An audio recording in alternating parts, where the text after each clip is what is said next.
Peran guru semakin bertambah sejalan dengan fungsi dan tujuan penyelenggaraan pendidikan yang menyebar dengan cepat. Hal inilah yang mendorong perubahan cara pandang masyarakat terhadap guru. Sekarang, guru dipandang sebagai karir yang cerah dengan penghargaan cukup tinggi. Perubahan lainnya adalah diluncurkannya sertifikasi guru yang menuntut peningkatan mutu dan profesionalisme sekaligus menjanjikan rewarding yang sepadan. Segala macam perubahan tersebut tentunya menuntut dan mengharuskan guru melakukan praktek terbaiknya. Tidak hanya asal mengajar, tetapi harus didasarkan oleh standar profesi dan dasar-dasar ilmiah, sebagaimana jabatan profesi lainnya. Agar dapat melaksanakan proses pendidikan sesuai dengan proses yang disandangnya, seorang guru tentunya harus memahami seni mengajar. Berbagai keterampilan dan kemampuan dasar yang telah dikuasai oleh calon guru seperti saya, ternyata tidak menjamin kesuksesan ketika mengajar.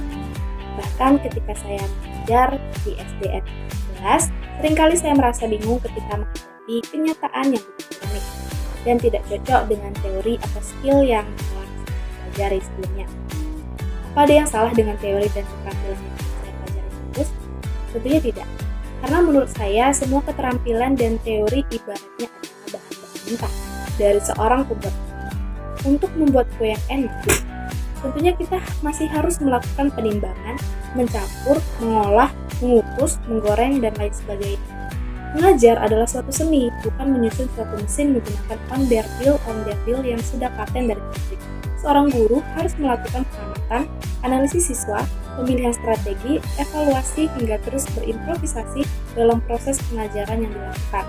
Setiap kondisi, baik siswa, kelas, lingkungan sekitar, ataupun sarana sekolah, memiliki karakter khusus yang menuntut jiwa seni seorang guru dalam mengajar. Jadi, guru harus mau belajar tentang mengajar, walaupun sudah menjadi guru yang mengajar siswa. Misi guru abad ke-21. Perkembangan kebutuhan masyarakat atas SDM yang berkualitas secara perlahan tetapi pasti semakin meningkat dari tahun ke tahun.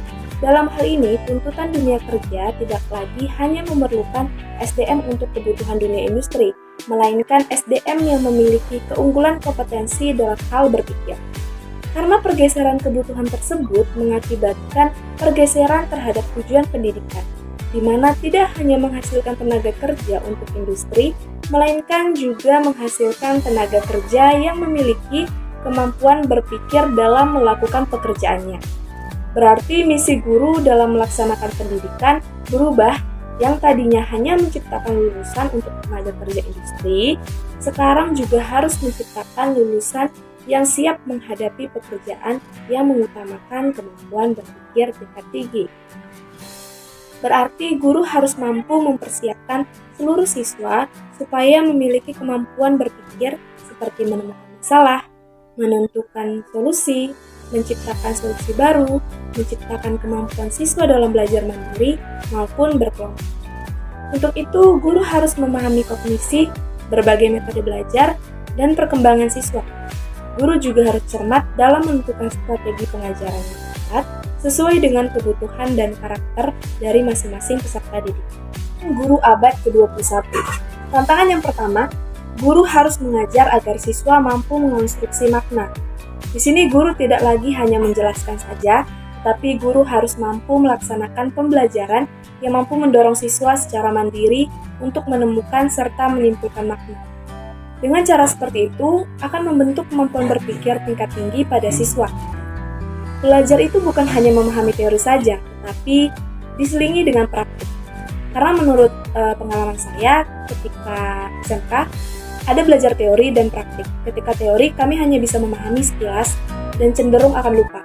Tetapi jika dipraktikkan, kami lebih paham karena kami mengalami dan melakukannya secara langsung. Sehingga kami bisa menemukan dan menyimpulkan makna sendiri, tapi tetap didasarkan oleh teori. Tantangan yang kedua adalah guru harus melaksanakan pembelajaran dengan menetapkan model pembelajaran aktif sebagai model pembelajaran utama yang digunakan. Dalam hal ini, siswa tidak menjadi siswa yang pasif, tetapi menjadi siswa yang aktif, ikut terlibat dalam proses pembelajaran. Guru memberikan kesempatan kepada siswa untuk berdialog dan berargumen. Maka di sini guru harus memahami dengan baik serta menerapkan berbagai model pembelajaran yang mendorong siswa untuk terlibat aktif. Contoh kegiatannya adalah berdiskusi membahas suatu topik tertentu. Lalu tantangan yang ketiga adalah guru harus memiliki akuntabilitas yang jelas.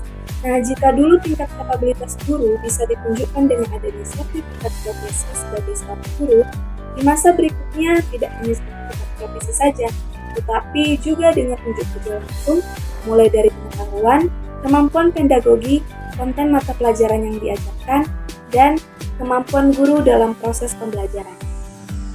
Di beberapa negara, persyaratan menjadi guru adalah yang pertama, kemampuan menggunakan berbagai strategi pembelajaran untuk mengembangkan kemampuan berpikir tingkat tinggi dan problem solving.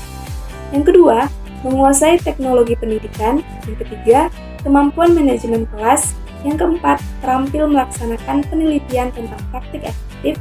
Dan yang kelima, mendemonstrasikan kompetensi dan pengetahuan yang dibutuhkan. Tantangan yang keempat adalah guru harus menguasai teknologi. Sekarang, teknologi dan internet merupakan media pembelajaran terpenting.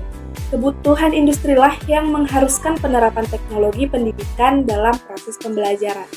Sehingga, agar siswa bisa memenuhi kebutuhan tersebut, tentunya sebagai guru harus lebih dulu dan lebih terampil menguasai teknologi pembelajaran, sehingga mampu untuk mengembangkan potensi siswa dalam hal teknologi.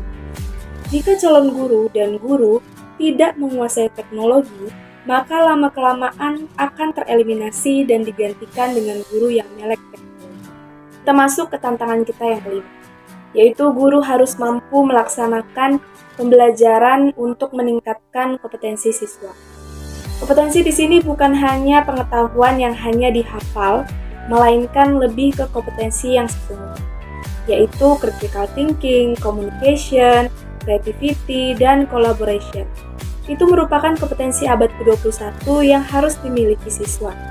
Jadi, ini merupakan tantangan bagi guru untuk menemukan strategi, model, dan metode pembelajaran yang bagaimana yang tepat untuk digunakan supaya kompetensi siswa bisa meningkat.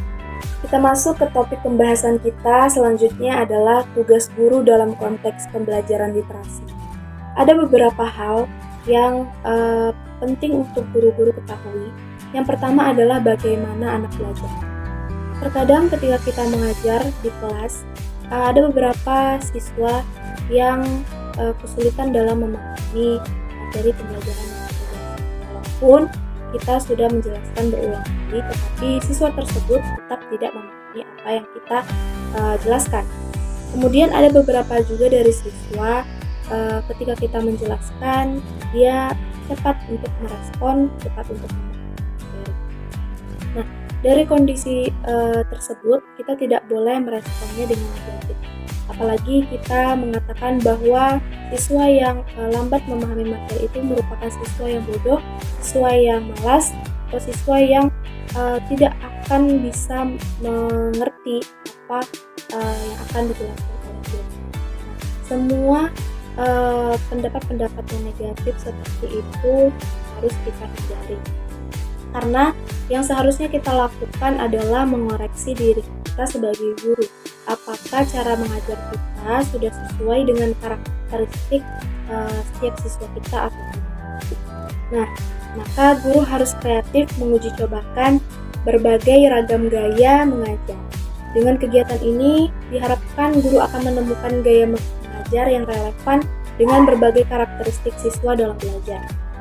Hal selanjutnya yang perlu diketahui oleh guru adalah apa tujuan utama mengajar. Tujuan utama mengajar adalah membantu siswa agar dapat menjadi pelajar yang mandiri atau independen dan mampu mengatur dirinya sendiri atau self-regulate. Selanjutnya, hal yang perlu guru ketahui adalah bagaimana menjadi guru yang sebenarnya ini tergantung pandangan setiap masyarakat. Ada yang mengatakan guru yang efektif adalah guru yang mengajar dengan penuh kasih sayang. Ada juga yang mengatakan bahwa guru efektif adalah guru yang memiliki kecintaan belajar. Dan ada juga pula yang mengatakan guru efektif adalah guru yang mampu membangkitkan energi siswa. Pandangan-pandangan mengenai karakter guru tersebut bisa kita jadikan sebagai prasyarat untuk menjadi guru yang efektif.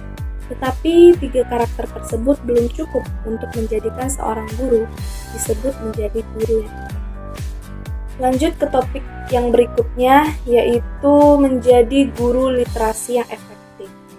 Untuk bisa menjadi guru yang efektif, ada minimal 4 atribut yang harus melekat pada diri guru efektif. Atribut yang pertama adalah kualitas personal yang unggul.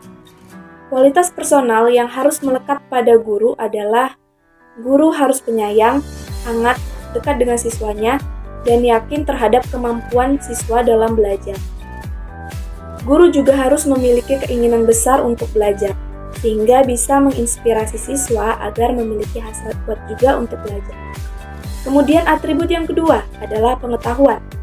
Berdasarkan penelitian, guru baru yang memiliki dasar pengetahuan yang lebih kuat jauh lebih baik dibandingkan guru yang telah lama mengajar. Pengetahuan yang harus dimiliki guru adalah sebagai berikut.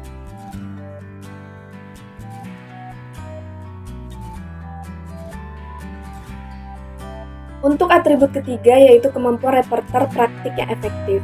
Fungsi reperter praktik antara lain kepemimpinan, pengajaran, dan organisasional. Dalam hal kepemimpinan, guru mampu merencanakan, memotivasi, mengordinasikan pekerjaan, serta membantu memformulasikan dan mengakses tujuan-tujuan penting organisasi, baik kelas maupun sekolah.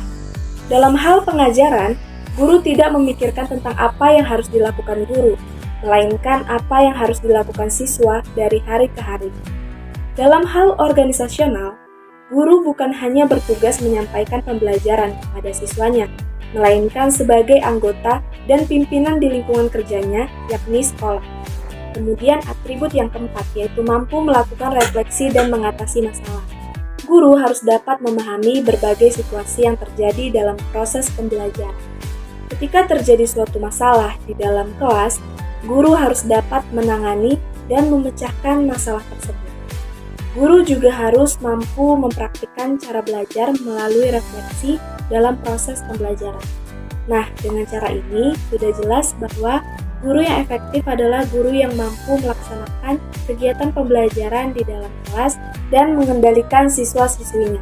Jika ditanyakan ingin jadi guru seperti apa, saya menjawab bahwa saya ingin menjadi guru yang efektif yang dapat menciptakan iklim belajar yang positif, di mana artinya mampu menumbuhkan hubungan sesama murid serta hubungan guru-murid yang saling membantu, saling terbuka, saling memenuhi kebutuhan, saling menerima orang lain sebagaimana adanya, baik kelebihan dan kekurangannya, saling menghargai dan memberikan kesempatan untuk mengembangkan dan mengaktualisasikan potensi yang dimiliki oleh siswa, dapat mengelola kelas dengan baik dan mengenal siswa dengan baik. Dan bisa juga membangkitkan tanggung jawab siswa bagi kelangsungan pembelajaran yang penuh semangat dan dapat menginspirasi tentunya lewat pengetahuan yang kita miliki serta mampu menyampaikan dengan baik kepada siswa sehingga siswa termotivasi.